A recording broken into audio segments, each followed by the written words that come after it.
Conversation 1. Tu as une idée de cadeau pour l'anniversaire d'Amandine? Eh bien, peut-être. J'ai vu une jolie table et 2 chaises. Ce serait très bien pour son balcon.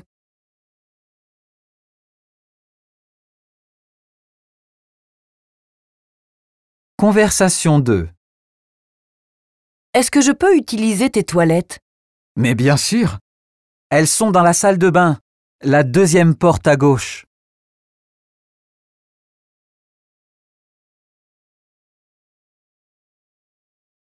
Conversation 3. Tu savais que, pendant tout l'été, la ville a installé un cinéma de plein air? Ça te dirait d'y aller ce soir? Excellente idée! Je n'ai jamais fait ça.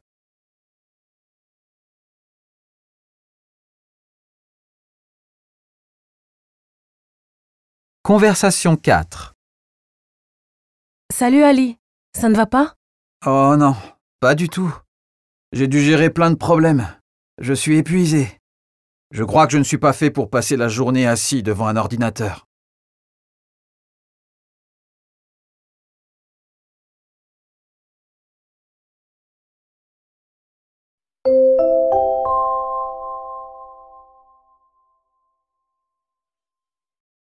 Annonce 1. Mesdames, messieurs, les animaux du zoo peuvent être dangereux. Merci de surveiller vos enfants et de ne pas les laisser approcher des grilles.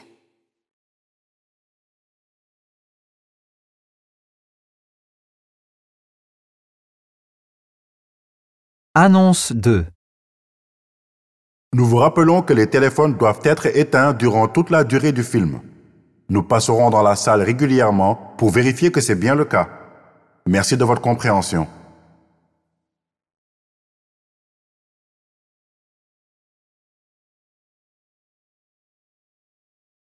Annonce 3. Chères clientes, il ne vous reste que quelques heures pour profiter de réductions exceptionnelles au rayon beauté au féminin, qui se situe au 4e étage de notre centre commercial. Jusqu'à moins 50% sur le maquillage, le soin du visage et la parfumerie. N'attendez plus!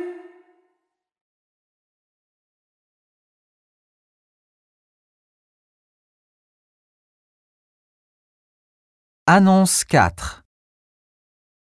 Mesdames, Messieurs, je suis Anton Lewinsky, votre commandant, et je vous remercie d'avoir choisi Air Transat pour votre voyage vers Cuba. Nous atteindrons Cayo Largo à 11h30 heure locale, comme prévu, après 4h15 de vol environ. Le personnel de bord se tient à votre entière disposition.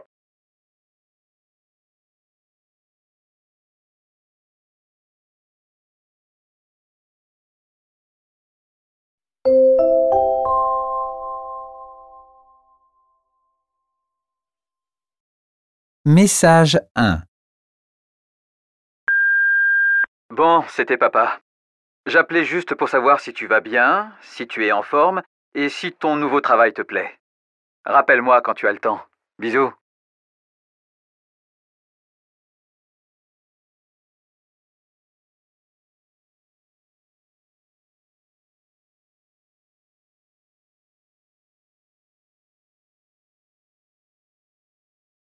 Message 2.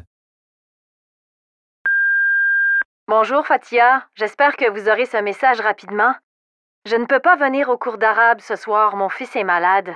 Désolée de prévenir au dernier moment. Et à la semaine prochaine.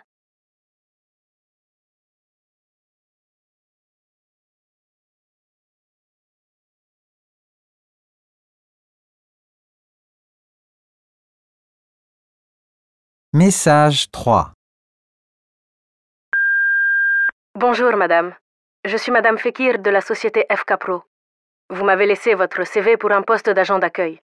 J'aimerais vous rencontrer dès que possible. Vous pouvez me rappeler à ce numéro.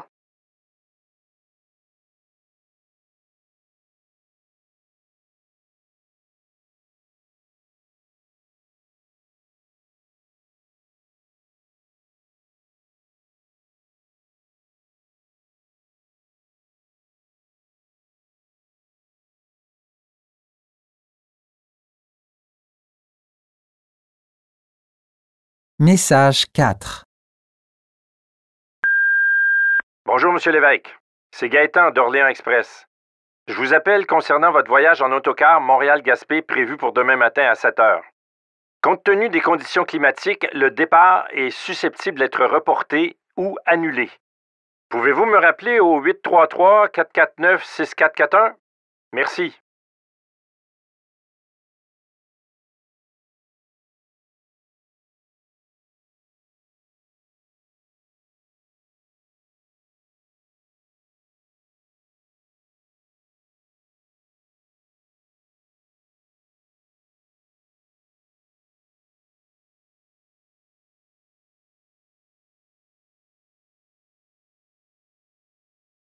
Message 5. Allô? C'est encore Monsieur Traoré concernant la livraison d'une machine à laver Midea, rue Comoé. Ça fait 2 heures que j'attends les livreurs. Ce n'est pas normal qu'on ne m'appelle pas et j'ai autre chose à faire à présent. Rappelez-moi au plus vite.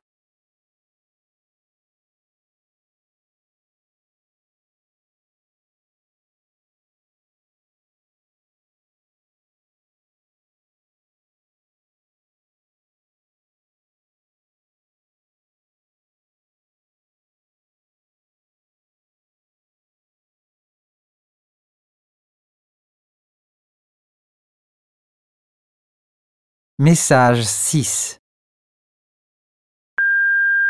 Oui, Nadia, j'ai lu ton compte-rendu de la réunion de ce matin. Il est très bien, mais il me semble qu'il manque un point important. Est-ce que tu peux passer dans mon bureau quand tu as ce message pour qu'on voit ça ensemble? Merci.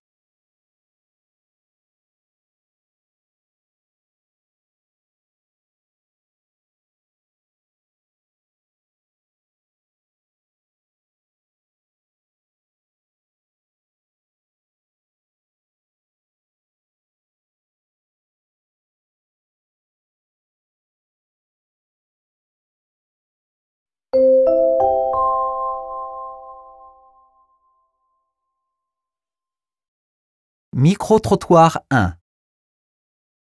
Vous allez entendre 3 personnes répondre à la question suivante. Êtes-vous favorable à l'évaluation des professeurs par les élèves? Indiquez si la personne interrogée est A. Tout à fait favorable. B. Favorable dans certains cas. C. Totalement défavorable. D. Sans opinion sur la question.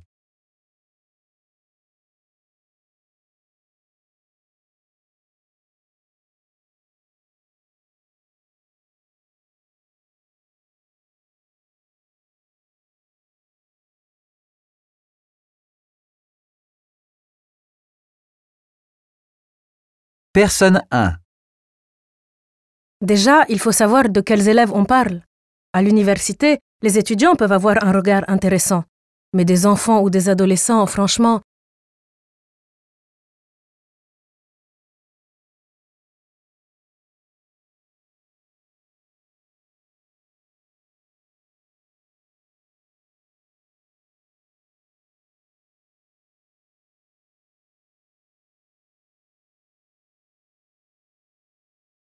Personne 2. Quand j'entends ce que mon fils me raconte, la maîtresse n'est pas gentille, elle m'a puni et blablabla, ce serait une catastrophe pour les enseignants.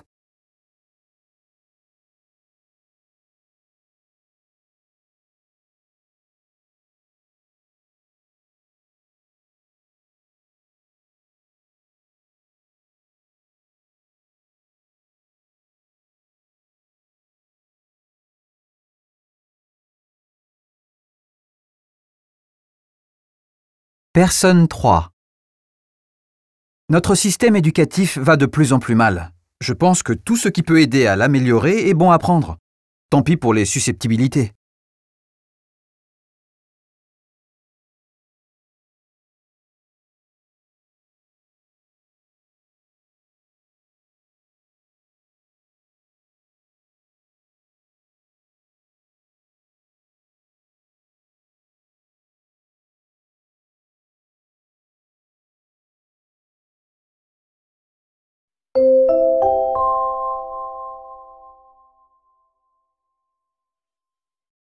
Micro-trottoir 2.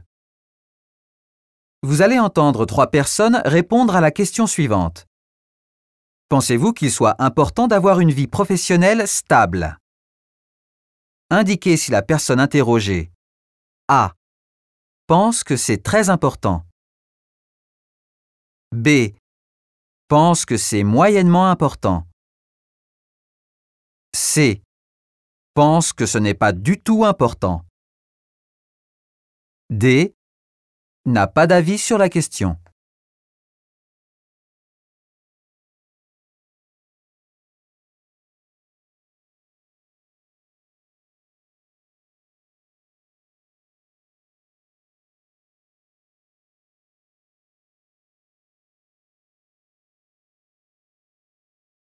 Personne 1. Dans mon métier, je suis comédienne. On ne réfléchit pas en termes de carrière, de retraite et tout ça. On vit au fil des rencontres et des contrats. Pour moi, cette liberté n'a pas de prix.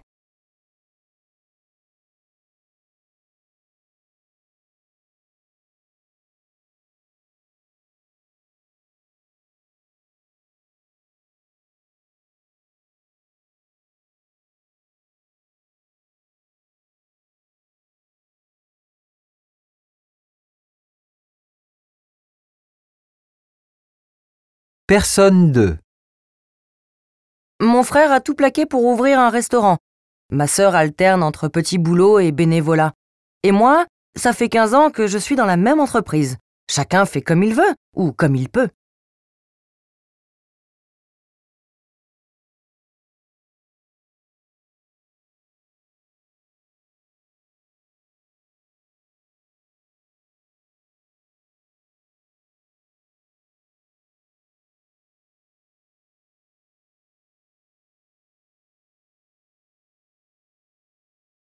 Personne 3. La question est tout de même bizarre.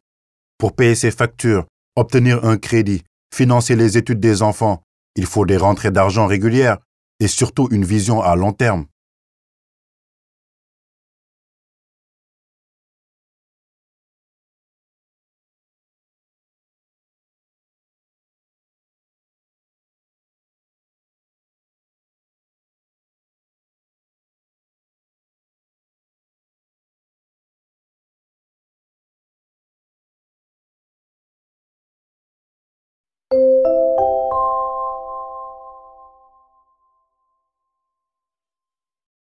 Chronique 1. Ce matin, je vous emmène à Tahiti pour vous parler d'une association qui mène une action formidable. Tous les samedis, un atelier itinérant de réparation d'appareils électroménagers se déplace là où il y a de la demande, notamment dans les campagnes reculées, et parvient à réparer 75% des articles qu'on lui présente. Ça n'a l'air de rien, mais les gens découvrent que bien souvent, il suffit de changer une petite pièce, voire même de décrasser un appareil pour lui donner une seconde vie. Et ce n'est pas tout. Derrière un simple achat, il y a de la matière première, de l'eau, du transport, c'est-à-dire une empreinte écologique invisible. Réparer est donc bon pour le portefeuille et bon pour la planète. En ces temps où les nouvelles sont plutôt alarmantes, en voilà une qui met du baume au cœur.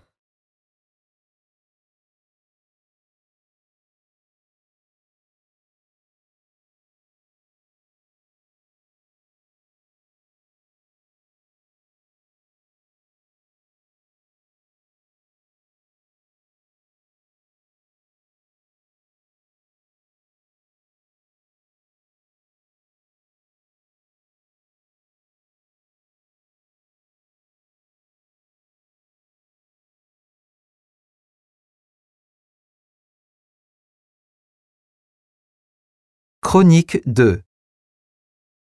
Chères auditrices, chers auditeurs, je vais vous parler de la marche à pied, celle que vous pratiquez pour vous détendre, vous muscler ou accompagner votre chien. Qu'elle soit bonne pour la santé, c'est un fait connu. 30 minutes par jour et le tour est joué, racontent les médecins. Mais savez-vous qu'elle l'est également pour l'esprit? De tout temps, les philosophes ont loué ses bienfaits sur leur inspiration. Et puisque la moitié de nos promenades consiste à revenir sur nos pas, elle constitue l'activité parfaite pour revenir en même temps sur nous-mêmes, prendre le temps de repenser à nos expériences et à nos paroles. La marche ne nécessite ni véhicule ni outils, rien d'autre que soi-même. Et comme pour aller plus lentement, on n'a rien trouvé de mieux, adoptons-la comme moyen de résistance à ce monde qui va toujours plus vite.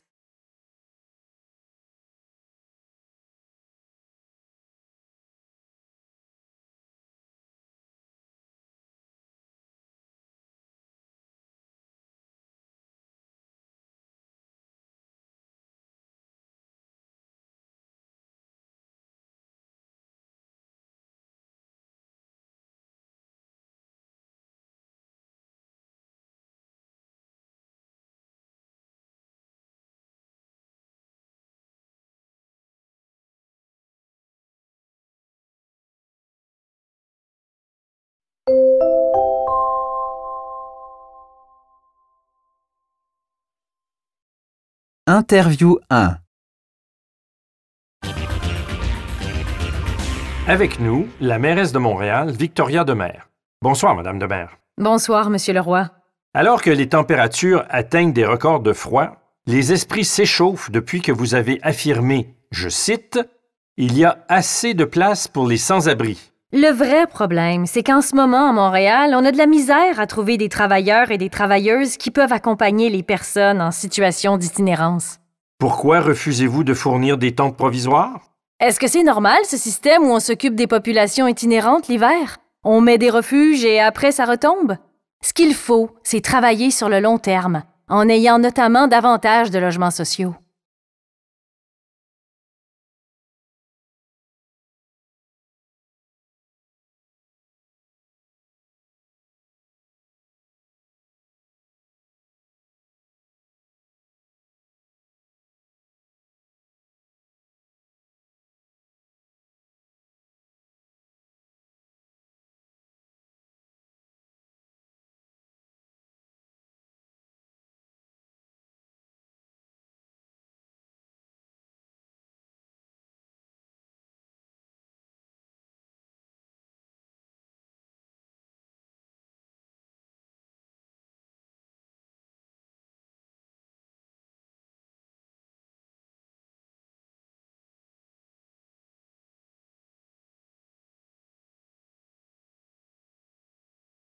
Interview 2.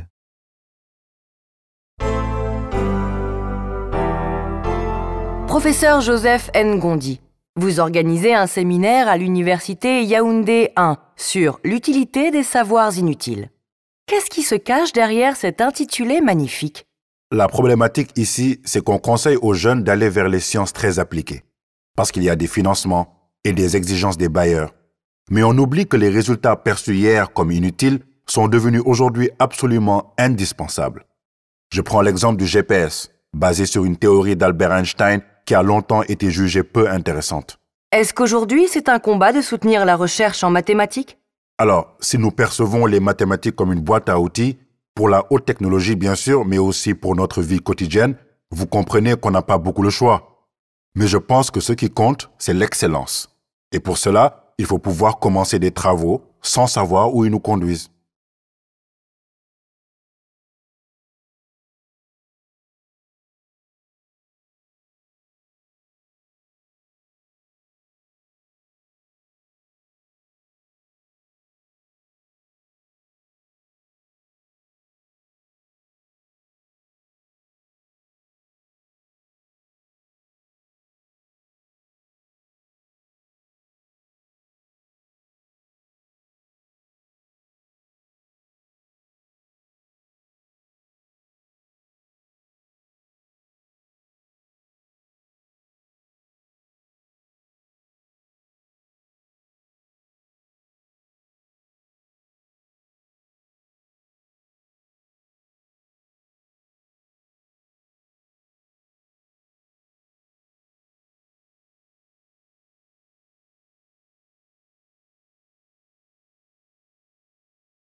Interview 3.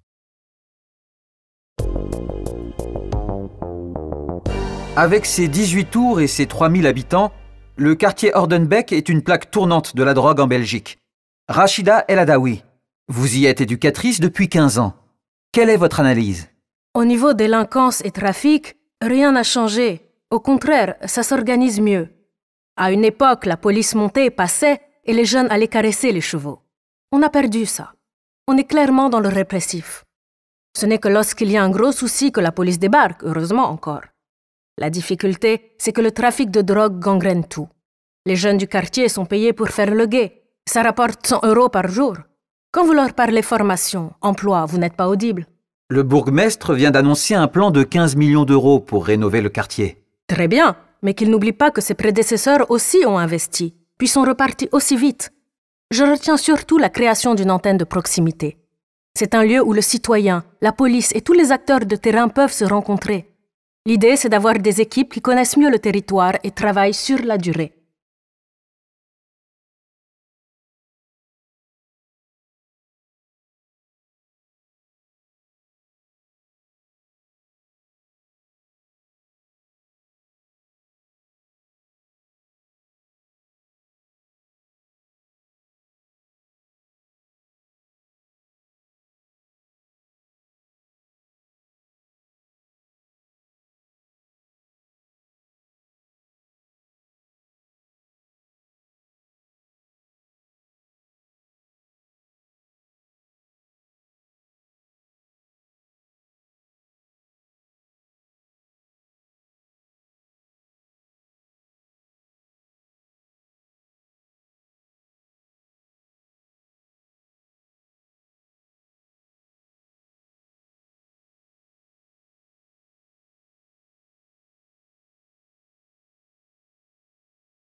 Reportage RFI. Il y a du spaghetti ici. Je prendrais peut-être une pointe de pizza. L'immense tente installée en soutien au mouvement des routiers sur le stationnement d'un stade à Ottawa bruisse d'activité. Les cuisinières bénévoles coupent des légumes à la chaîne, d'autres préparent des repas livrés à ceux qui sont stationnés devant le Parlement à 5 km de là. Alexandre résume le camp dressé pour les routiers. T'as tout. De l'amour, de l'essence, du diesel, de la nourriture, tout, des lettres d'enfants. Puis ces gens-là sont en ligne de front pour nous, donc ils ont besoin de notre support. Puis ces gens-là, ils ont été doublement touchés par la pandémie parce que c'est des gens qui souvent sont tout seuls dans leur camion. Avec les restrictions qu'il y a eu, tout était fermé. Ceux qui n'ont pas de toilette dans leur camion doivent faire leurs besoins dans leur camion. Ouais, c'est une vague de solidarité et d'amour indescriptible que j'ai jamais vu de ma vie. Les gens se font des câlins, les gens n'ont pas peur ici, là. On vit la vraie vie, ça fait du bien, ça fait chaud au cœur. C'est sûr que c'est triste, des fois on entend des histoires des gens qui ont tout perdu, là. Il y en a qui sont descendus à Ottawa, vivent dans leur char en attendant que ça se règle parce qu'ils ont tout perdu. Fait qu'avec l'argent des truckers, souvent ils vont les aider à s'héberger. C'est beau ce qu'on voit, c'est merveilleux. Excuse. OK, puis y a-tu des choses qui vous manquent? Je pourrais en amener la semaine prochaine. Ça sera pas trop, hein? Les gens viennent se réchauffer. Ils ont besoin de gants, ils ont besoin de mitaines. Alors, c'est important qu'on en ait. Sans cesse, des bénévoles apportent des vêtements chauds, du carburant pour les camions et les génératrices qui chauffent la tente et les toilettes mobiles. Dehors, il fait moins 15 degrés. Cette solidarité a aussi des conséquences politiques inattendues, comme le remarque ce retraité. Avant le convoi 2022, j'étais fier d'être Québécois. Aujourd'hui, je suis fier d'être Canadien. Je ne croyais pas que le Canada pouvait être uni à ce point. Séduit par le mouvement, ce routier du Québec passe plusieurs jours par semaine avec le convoi. Ça fait chaud au cœur, voir anglophone, francophone, tout le monde s'entraide. Autour de toi, là, tout le monde a un sourire d'en face, ça jase, on dit des niaiseries, surtout entre gars. Là. Très bien organisé, le camp semble là pour rester, jusqu'à ce que peut-être la police passe à l'action. Pascal Guéricola, Ottawa, RFI.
Document 1.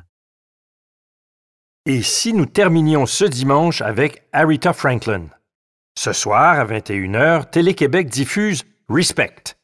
Ce film, consacré à la reine de la soul, retrace l'itinéraire de cet enfant surdoué, ses combats et son émancipation, tant au niveau artistique que personnel. Un biopic passionnant, mais aussi un grand film musical porté par la performance de Jennifer Hudson, à la fois actrice et chanteuse.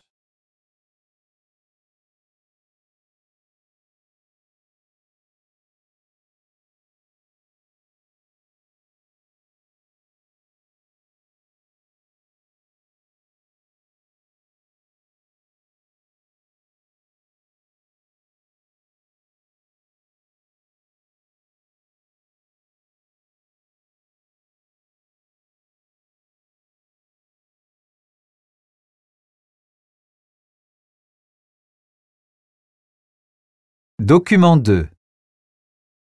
Aux Pays-Bas, l'Organisation environnementale des Fancy a remis jeudi une lettre à 29 entreprises néerlandaises, considérées par l'ONG comme des grands pollueurs.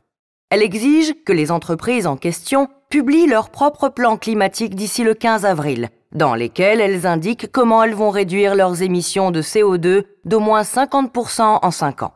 Le porte-parole de l'ONG explique que ces grandes entreprises savent depuis longtemps qu'elles doivent évoluer, car elles rendent littéralement le monde malade à force de ne penser qu'au profit, sans souci de transmettre une terre saine aux générations suivantes.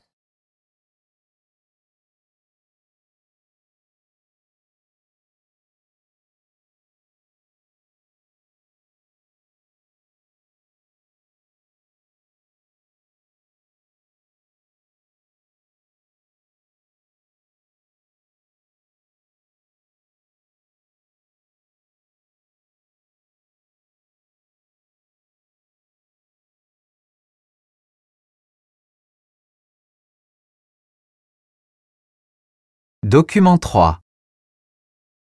Bien. Bonjour à celles et ceux que je n'ai pas encore vus, et merci de votre présence à tous.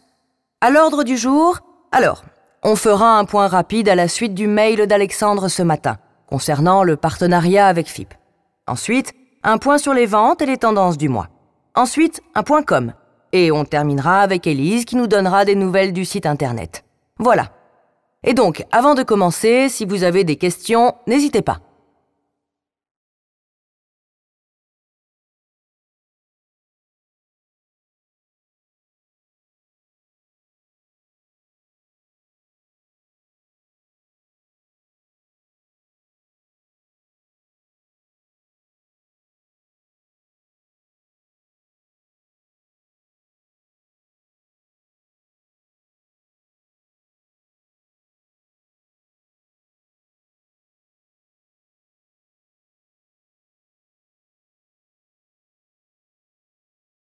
Document 4.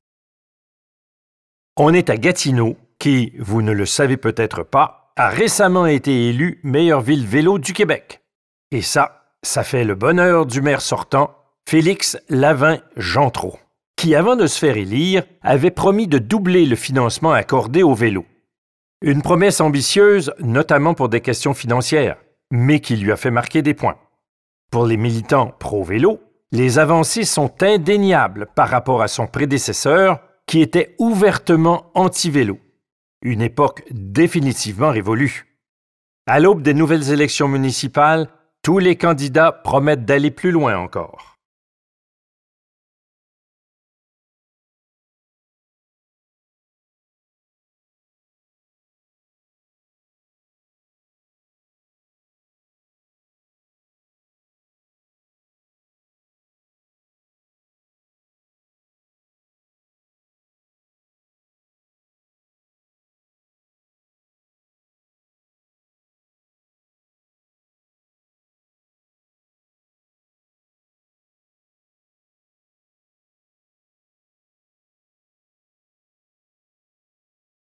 Document 5. L'exposition Douce France revisite la vitalité artistique de la génération dite beurre, symbole de l'intégration d'une jeunesse issue de l'immigration. L'utilisation du titre Douce France renvoie aux années 80 et à l'émergence de la lutte contre le racisme et les discriminations. Le groupe Carte de séjour arrive sur la scène musicale dans ces années-là. Son chanteur et leader, Rachid Taha, eut la bonne idée de s'approprier la chanson de Charles Trenet. Ce faisant, il signifiait que les enfants d'origine africaine ou nord-africaine, nés ou élevés en hexagone, avaient tout autant le droit que les autres de s'y sentir chez eux.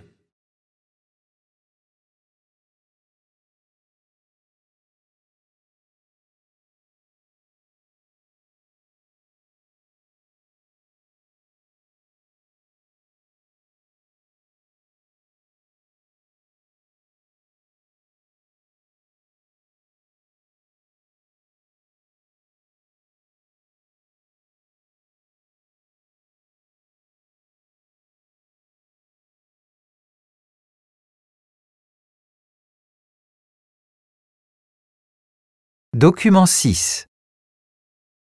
La Délégation nationale à la sécurité routière, DNSR, vient d'annoncer qu'elle annulait les mesures de suspension et de retrait du permis de conduire, et ce jusqu'à la mise en place du système du permis à points. Cette décision a pour but de simplifier les mesures administratives pour mieux se consacrer à la lutte contre l'insécurité routière. La DNSR indique également que l'application de la procédure de suspension et de retrait du permis de conduire entraîne des répercussions négatives sur la vie professionnelle et sociale des conducteurs ayant commis des infractions sans gravité. Entre autres répercussions figure notamment le risque pour les chauffeurs professionnels de perdre leur emploi.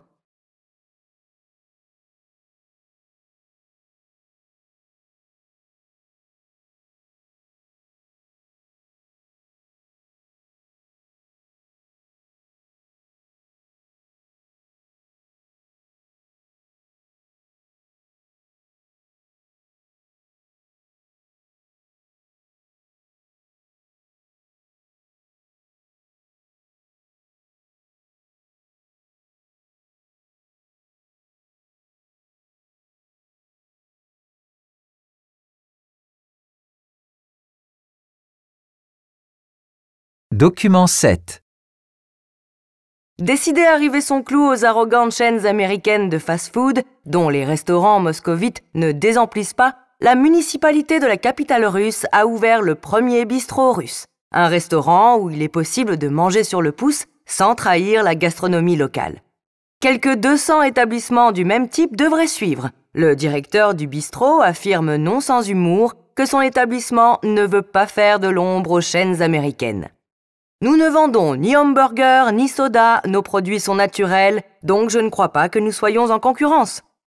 Notons que le russe offrira ce qui sera toujours introuvable chez l'américain, à savoir de petites bouteilles de vodka destinées à ouvrir l'appétit.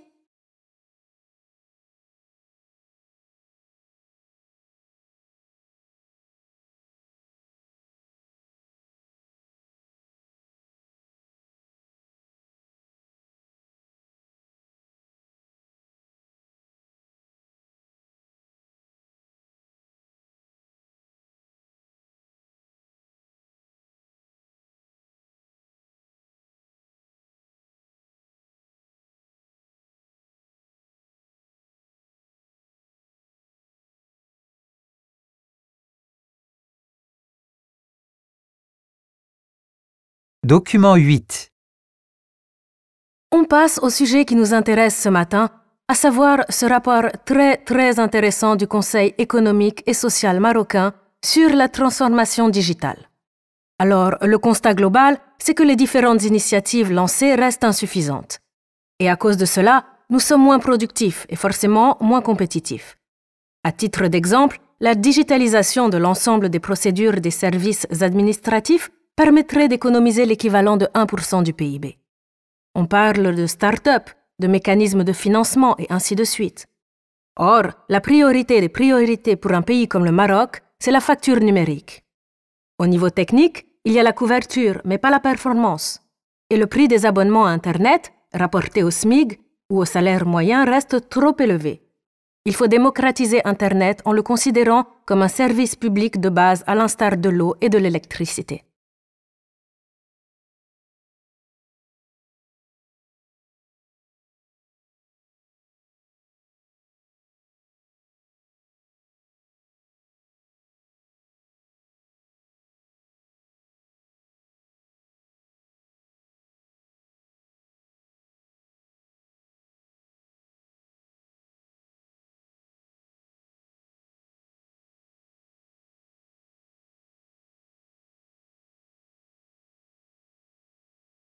Document 9. Les Américains ont-ils encore envie de travailler? La question divise les experts alors que se poursuit la hausse phénoménale des démissions. On parle dorénavant de la grande démission. L'auteur de cette expression, spécialiste du monde du travail, explique que les salariés décident de se recentrer sur ce qui leur est cher. La lecture optimiste de ce phénomène est qu'une énorme majorité a tout simplement pris un autre travail. Mais s'ils quittent leur job, c'est d'abord car celui-ci ne leur permet pas de vivre décemment.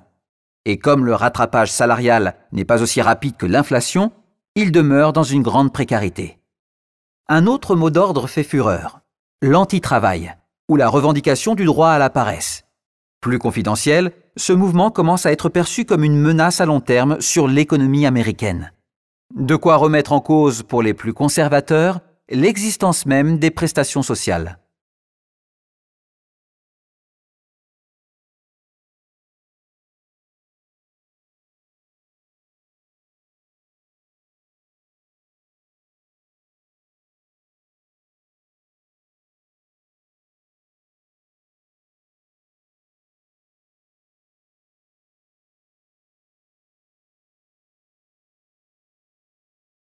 Document 10.